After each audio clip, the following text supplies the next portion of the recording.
track of my life is I can't drive 55. No, that ain't it. Oh, yes, it is, buddy. Sammy Hagar, baby. Let's rock and roll. Let's drive as fast as we can. I mean, I got the tickets to prove it. So, yeah, well, good morning to you guys. It is another episode of the RoadFS Podcast, and we are always having a good time. My name is Jody. And my name is Rod Puzey. He actually had to think about that. I did. I had to. Maybe I need to get you a name tag. So I can look down. Yeah. Coffee cup or something. You look at a coffee cup and you're like, I am Leather Repair Company. No, that is not you. That's Richard and Carolyn. So today we have a awesome guest and Taiton Trout. How's it going? Detailing. Good morning. Morning. How are you guys? Doing good. How are you? Oh, another day. Another day. Another place on Facebook. So, you are in Colorado. We're going to jump right into things. You are obviously not as old as Jody. And at least I have hair. I got a little bit still. I don't know. My genetics, it will be gone. That's right. That's right. It's baby. all good. It's all part. You just got to wear it off. Phase, if you're busy enough, you wear it off. That's it. So well, good morning. Go ahead. Let's talk about your story, because I know a lot of people are really intrigued by you and where you're at in your life. Yeah, let's hold on. Let's set the stage. You're 22. Yep. You have your own business. It's been running successfully. You just moved into a brand new shop. Yep. And I think a lot of people go, how the heck did he do that at 22? So let's hear your story. So, I mean, we can go as far back as what really started my work ethic, what really started my drive. Yeah. And when I was 9 years old, I got my first job. I was irrigating for my grandpa, working on his farm, and was doing that 5 to 7 days a week, all summer long. And that really kind of pounded a hard work ethic into my head. And a lot of that came from my dad. He always taught me growing up, if you want something, you got to work your butt off for it. Mm-hmm. So when I was about 12, I guess, 11 or 12, I was talking to my dad and telling him I didn't, I never had a summer, never got to go and hang out with all my friends or anything. And so he told me that if I kept working, kept saving money, I would buy my first project car, and me and him would rebuild it together. Because I was raised around project cars, raised in a shop. We did all of our body work. We did all the paint, all the mechanical work. So I've been around cars since the day I was born. And that really kept me driven. And that really pounded in my head, like, if I want something, I got to work for it. So that's just always been second nature to me. And then with cars, I always knew that cars were something that clicked in my head, and they always made sense to me. Like, that was the only thing I could always remember about was cars. So I was a mechanic for a couple of years right after high school before I started detailing. And then I started detailing on the side, and on weekends I was working 5 days a week as a mechanic. Weekends I go and detail cars out of the trunk of my car, and then everything just kind of took off from there. So I think a lot of it has been, I idolized my dad a lot for pounding that into my head. And when I was little, it was always like, oh, I don't want to go to work, and then as I've gotten older and matured, I definitely see the value in it. So. And that's how you lose your hairs, when your dad's pounding it into your head. Yeah. Okay, so let's talk about something else. So let's switch over to, you said you had your first project car. What was that? It was a 1979 Z28 Camaro. There you go. I have a 1978 Z28 Camaro, but it's just the frame and the motor, and it's ripped apart and underneath the 57 Chevy. So, oh yeah, we were talking about that on the ride back to the airport. Yeah. Yep. So you're in Colorado. Is that where you were born and raised? Is Colorado? Yep, I'm in a small town, small county. I was born and raised in Brush. My shop's in Fort Morgan, and then I live in Wiggins. So Wiggins, Fort Morgan, and Brush, they're like 10, 15 minutes away from each other. So it's kind of one town, I guess, but And it's what is it great. close to that people would know? I'm about Nothing. an hour and a half east of Denver. Okay. Okay. Yeah, that's that. Yeah. You're like out in the flats, man. There's not I'm much in the out place. there. We call it the boonies. I'm out in the boonies. So let's talk about that, because I think a lot of detailers are in a similar situation as you. They're in a smaller market. They're trying to figure out how to carve a business out. They like being from a small town. They love the work ethic. They love the environment. They want to keep it home, right? And so how did you figure out a way to carve out such a successful business at a young age and in a small town?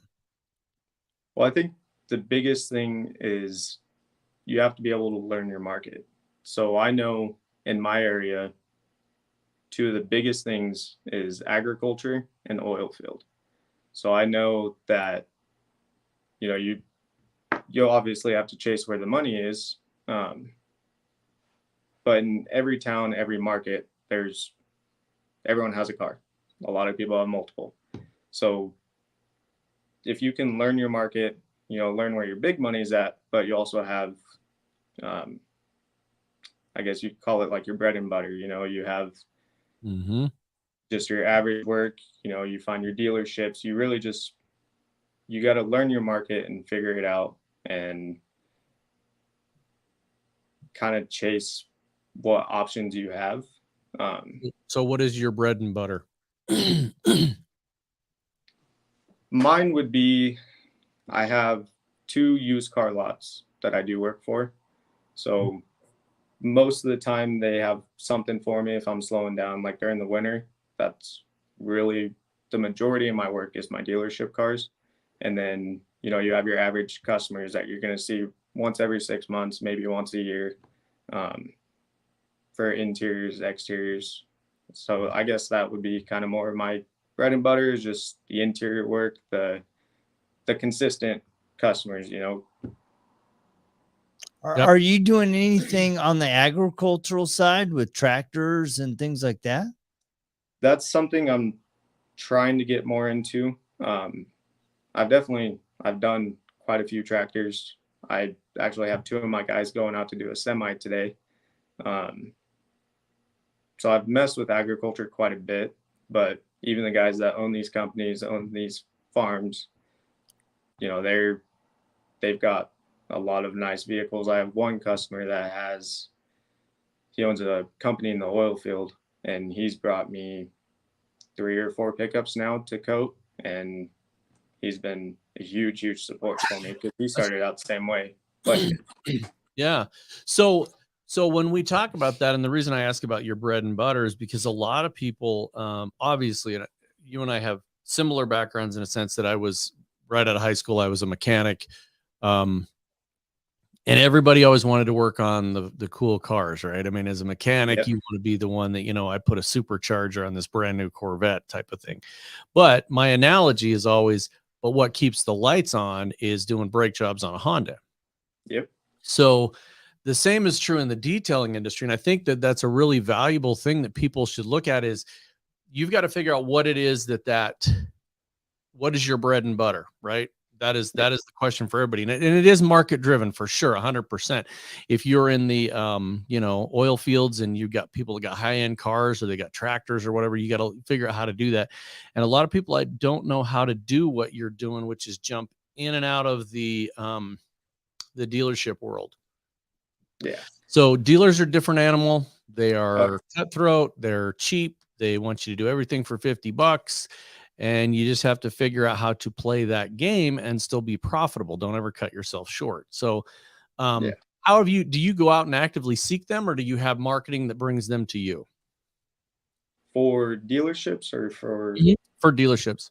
So one dealership, my first one, he came to me, and I've been doing work for him since I started, basically. And me and him were able to build a really, really good relationship. He cut me off for a little bit just because they weren't getting as much work, and they had their detailers, and it was getting a little pricey. So we've had, it's been off and on. And I agree, some, dealerships can definitely be cutthroat, and they done cheap and they want it done yesterday. And then if you're able to build a good relationship with them, set your boundaries and let them know, like, this is still my business. This is how I operate. This is how I do it. But if you want to work together, I'll be more than happy to work for you or work with you. And I think that's the most important thing with dealerships is, setting your boundaries and setting yourself up for success. Whereas if you go in letting them walk all over you and telling you that they only want to pay $50 for this interior and it's absolutely trashed, and you're like, okay, yeah, I'll do it because it's, $50, but you got to be able to set yourself up in a way that it doesn't come off as like, you're just chasing the money or you want to gouge the hell out of them, because they're not going to stand for that. They're not going to take that, Yeah. The other thing that I think people don't realize is with dealerships is sometimes you can work a package deal where it includes 3 or 4 things, but sometimes it's better a particular dealership to do it as an add-on. It's like, do this for this much, but if you want the headlights done, it's an extra $65. And if you want the wheels coated, it's this much. And the add-ons can make a big difference because on their line items, everything is, less expensive than the whole kit at, $375. So it just depends on how their budget and how their internal accounts payable works. So you need to work with, like you said, build that relationship. That's the most important thing with the dealership work, is the relationship with them, and make sure that you are not selling yourself short. So know when to walk away. So I have a question for you, and I think a lot of business owners struggle with this. You mentioned that at one point the dealership pulled away, right? So how did you, one, weather the financial dip, but also how did you respond with the customer? Because it's easy to get defensive and, let me rush to lower my prices, instead of, as you pointed out, holding your boundaries, setting the expectation. So how did you work through that dip? Well, with my dealerships, I've never really counted on it as guaranteed income. So, if they want to pull out, or like this week, I had some open days and I texted both of them and told them that I could get some work in for them. And both of them said they didn't have anything. So it sucks a little bit, because you're like, well, I can always fall back on my dealerships, but if you start falling back on them too much, then that time that they're like, no, we don't have anything, or, we're going to take a break for a little bit. If you're relying on it and you have that in your head that you're relying on it, then when that happens, I think it has a lot more of an impact. But if you kind of just use it as, if they book, they book. If not, then it's not that big of a deal. You'll figure it out. You'll find something else. Someone else will come along and want to book something, like for this week, like I said, I had quite a few openings because of the rain. We've been getting it nonstop. So I haven't had as many people hit me up here recently as I normally do during the summer. So I try to fall back on those dealerships, and they said they didn't have anything. So I posted a special saying I'm running 10% off on my interiors. And just like that, within a day and a half, the rest of the week was fully booked. Yep. And I think that's the key, is having multiple things. I mean, everybody talks about diversification. You hear it all the time as far as investing and everything else, but you do have to diversify what you're doing. I mean, if you've got a mobile, and I use this example because I met a guy in Florida. If you had a mobile pressure washer, in the off times, you can actually go pressure wash patios and houses and different things, and figure out how to use your skills and what you already have to go do other stuff. because there's so many people that just, jump on Facebook and go, hey, how do you guys market? I'm out of work. I don't have any jobs. And instead of that, it's try to figure out your market, try to figure out what it is you can do within your market and go try to do something that's complementary to what you're doing. Which I think the agricultural part of that is excellent. Is there a lot of off-road stuff where you guys are at, side by sides and things like that? Yes and no. It's not too terribly big, but there definitely is some around here.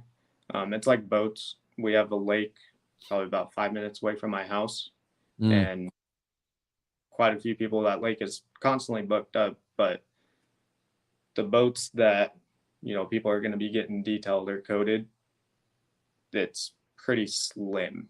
The market for boats around here is pretty slim. It's here, but it's slim. Yeah. So it's kind of the same thing with the side by sides and stuff like that. Yeah. So you'd have to market a special, thing to draw that attention to that. So what do you, starting out in it, and then I kind of know the answer to this, so I'm kind of leading you into this, but based on the fact that you started this when you were in high school, basically, and right out of high school, did you ever even think twice about it, or was it just kind of a natural gut dive in and go?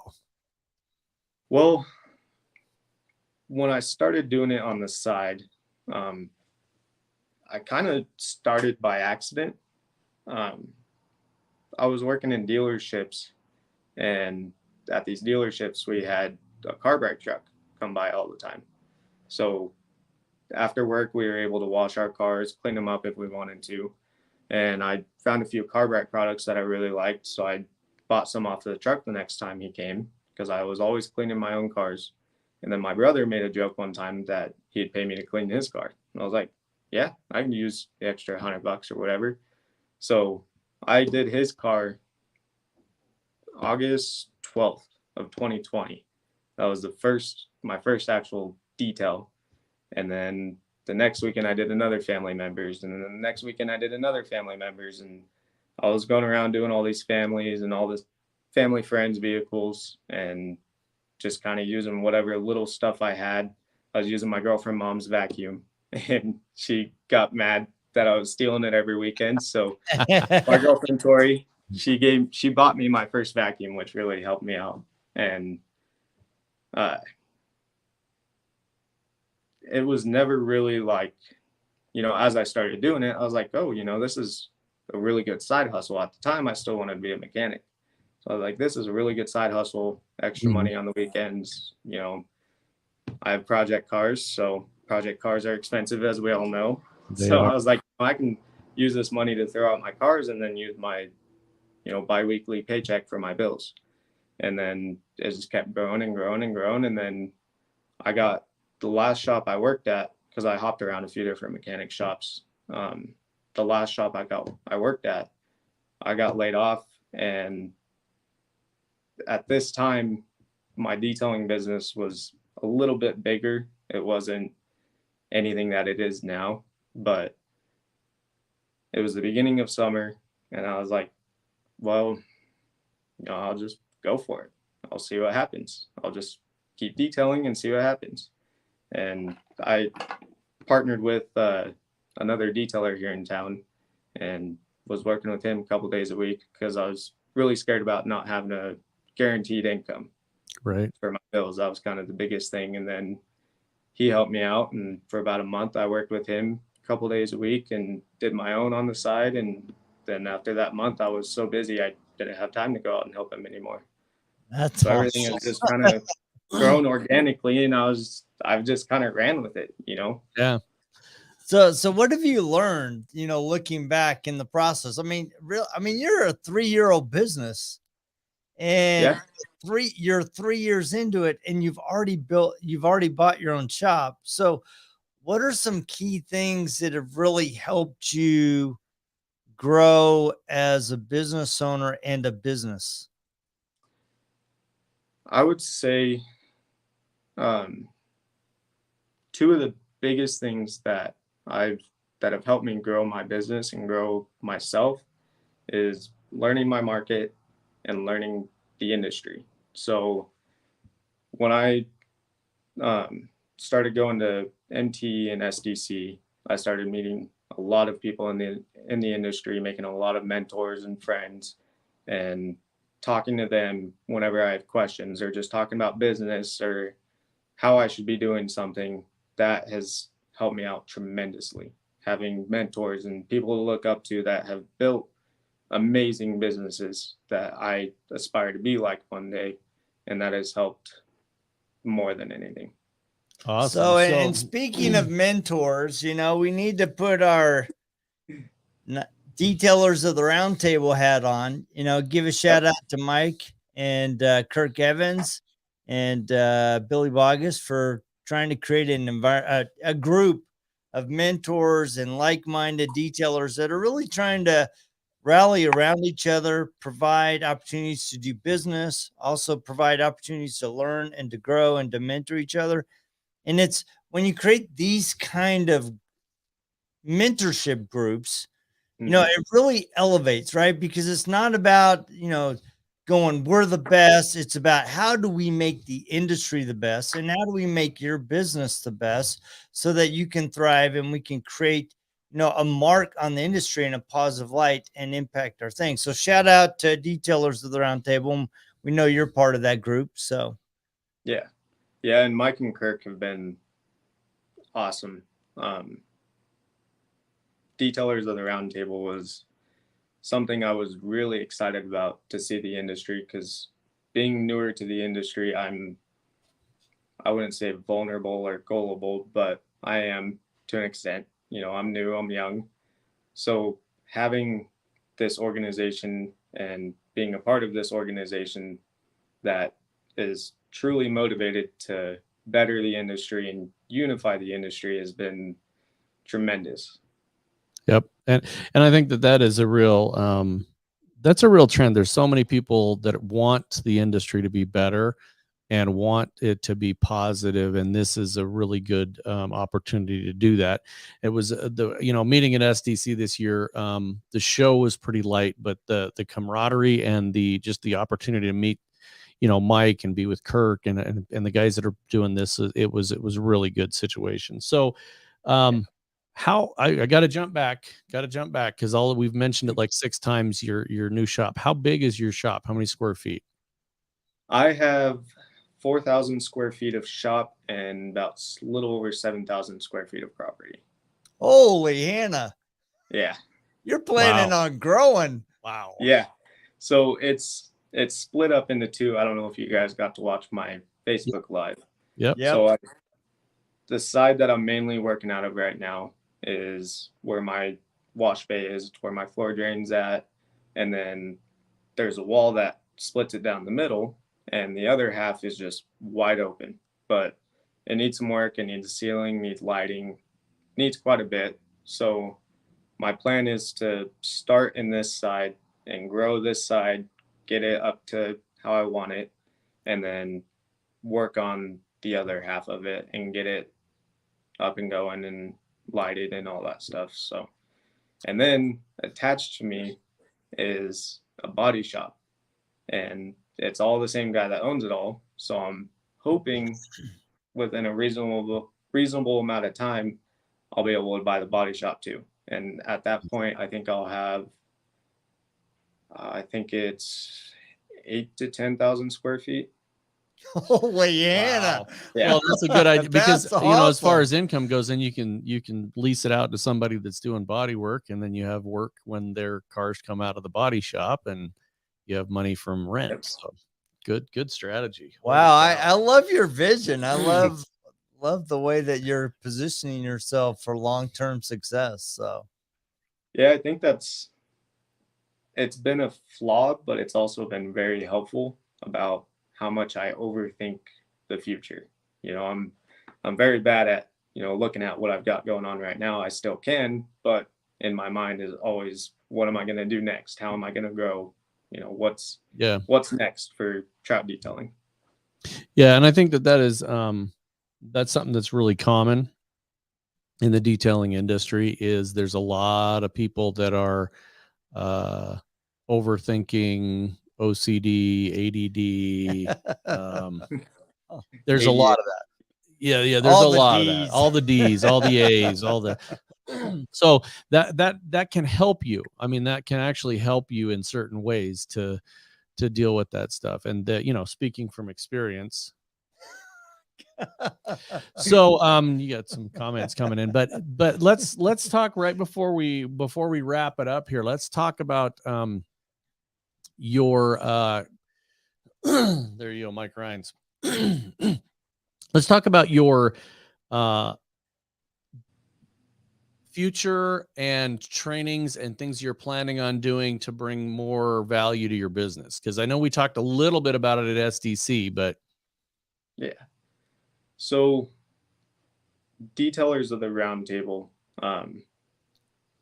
I was a part of, I've been with detailers of the roundtable since the beginning, and not a lot of people know this, but when Mike and Kirk came out to my shop to help me with that camper and boat and all that work that we did, that was kind of the concept training.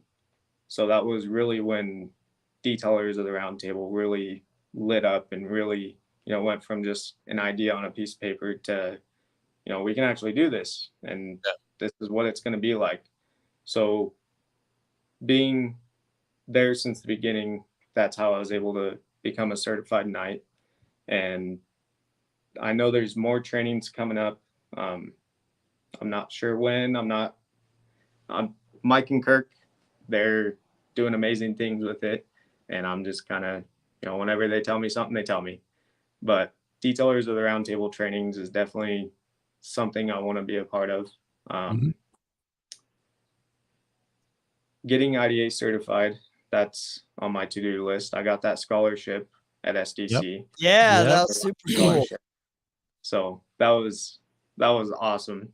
So getting certified with the IDA is, I think, the next thing on my roster. And then really whatever trainings I can find, I try to take as many opportunities as I can. I love going to the shows, but the trainings,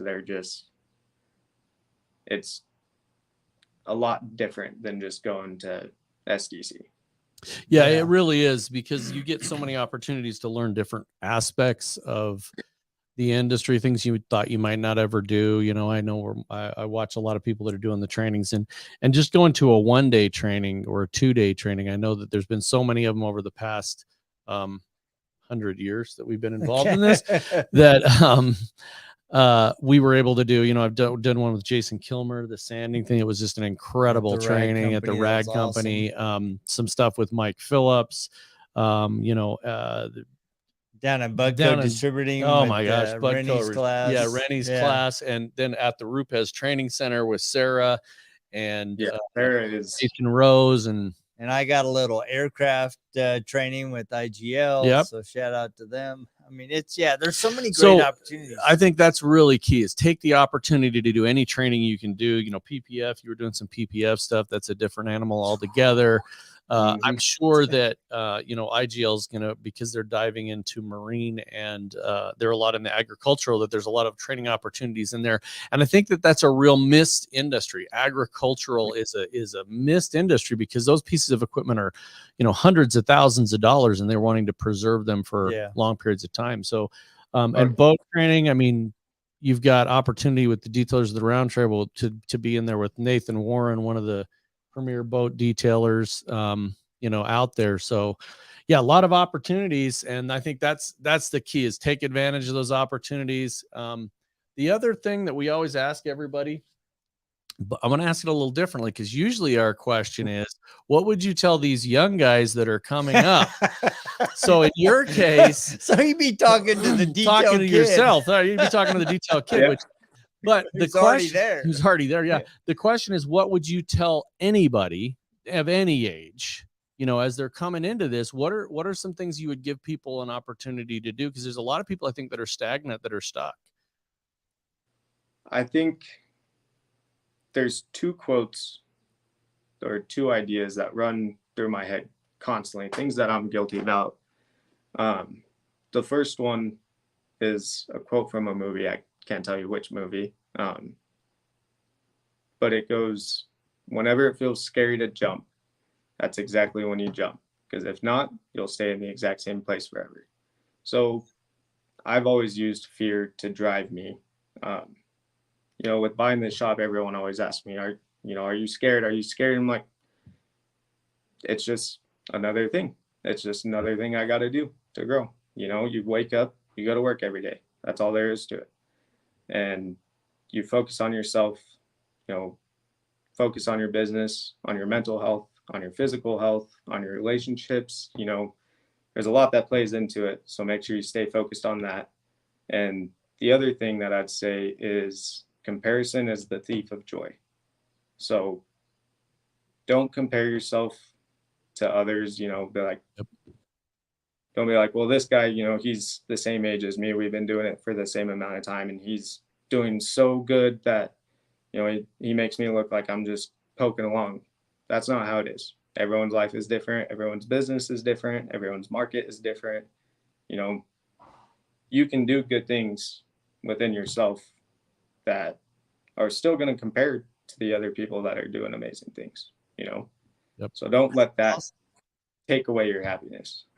Yep. No, I love that. Those are awesome quotes. That's because one of the biggest things I always say is you have to give somebody the permission to make you happy, sad, take away your joy, whatever. Don't give people the permission to do that. And that is, somebody else succeeding is great. Feel happy for them. That's freaking awesome, man. That's awesome. How can I do something in my business or in my life that can help me get there? Not tear them down or take away from what they're doing, because use it as an inspiration. And that's what I always tell people, because a lot of people, you're the topic of conversation, obviously because of your age, but also because of your just demeanor. You're kind of a neutral. You don't have this super like, wah! Or super low, or so that I think that is. Were you implying something about you? Yeah, absolutely. So that's all good. I think that's the thing, is to take that as an inspiration and look at it. I mean, that's what, like, when I go to car shows and things, I look at cars as an inspiration. I don't look at them as an envy thing. I don't look at somebody that's got this $400,000 professionally built car and be like, oh man, I can't afford that. I look at it and go, what can I do that they've done? How can I teach myself to do that? Right. I've taught myself a lot of stuff on automotive that I try to figure out how can I do that? How can I learn how to do lead work? That's the old school.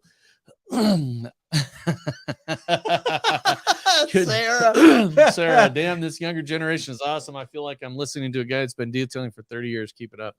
Sarah's another great one. Sarah's in a really difficult market, and she takes takes her market strategy to her actual area. And I think that is the thing, is just, man, use everybody as an inspiration and be kind to everybody else and just learn and grow together. And that's what I'm really excited about Detailers of the Roundtable. It's so positive, and I'm glad we got an opportunity to meet you before SDC and then talk to you out afterwards. So that was great. And I hope we get an opportunity to be around you in some of the trainings later on. Yeah. I'm really excited to see what the future holds. With Sarah, I got to meet her a few weeks ago when Onyx was at the RoadFS headquarters, and I didn't get to make it to that training, but I went up, I think it was Thursday night or something, because Carlos Galan was there. Yep. So I went up and had dinner with him and got to hang out with Carlos while he was in my state, which is pretty rare for me. I don't feel like I ever get to see anybody in Colorado. I always see him elsewhere. So I got to hang out with Sarah and actually have a conversation with her. And Sarah is an amazing person, detailer, just everything. She's that's awesome. The whole RoadFS team is. And so that's what, that's a great place to go to do that. Also, the Sarah that's making comments on here is a great person too. Oh, I was talking about the wrong Sarah. Yeah, no, this is Sarah Riles. This is, sorry. Everybody on here. Now you're talking. We were talking about Sarah RoadFS too. Dude, so you're not. They're both Sarah's, great. Man, are just hitting it out of the park. Yep. And I think that's the key, is to take pieces from everybody around the country. I mean, you're not in Florida, but you can take cues from somebody in Florida and use that in your own business. So Man, we could probably talk Yeah, for we could. 5 hours on this stuff. I'd love to see your shop. Maybe Jody and I'll cruise down there one of these days and Yeah. do a tour of Colorado up through the Yeah, RoadFS that'd be again fun, and do so. that. So, Well, that's super cool. Come check it out. Go ahead. Sorry, I interrupted you. Oh, sorry. I was just gonna say, yeah, come check it out if you guys are ever around. Yeah, we'd love to be there. So, well, and we're going to be everywhere. So, yeah, we are always. last week we were at Hidden Springs at the Cruising in Hidden Springs auto show. It's fantastic. I mean, Sydney Bragwin does a phenomenal job, and people came in from all over the country to help and participate. We have AFO coming up in July, and then I got an invite to go to an Onyx training in Rogers, Arkansas that will be in August. And then September, we're supposed to be doing an IDA shop crawl here in Idaho with the Rag Company and Sydney Detail Bragwin, Doctor and Eyewash and a whole bunch of people. And then we'll be at SEMA, of course. So we're going to be all over everywhere. And we did last spring. We actually just did a surprise drop in at RoadFS. We were there for 2 days. Yeah, that was awesome. So yeah, we did it. Did it great. So we're planning some stuff. And we're going to be bopping around, and you'll see us everywhere. But go out and like and subscribe to our YouTube channel, Facebook. Go talk to Trout Detailing. Let's throw that up one more time. There. Trout Detailing LLC is the Facebook. We got the website going on down there. Get a hold of Taiton. Ask him any questions that you have about his company and business. You got one more comment coming in. And of course, you got to make sure that you like, share, and subscribe every single episode because I got to get rid of the scroller. I know I'm getting the comment. Oh, there you go. The banner that's scrolling by. Sometimes, I'm trying to talk and do the mouse at the same time. And we don't have an assistant. IGO Aegis training. Yes, I want to be there, Jaden. So is that an invite for us? We would love to be there. So we'll go. All right. We'll go. So. Anyway, thank you guys so much for tuning in. Taiton, thank you for your time and sharing your amazing story.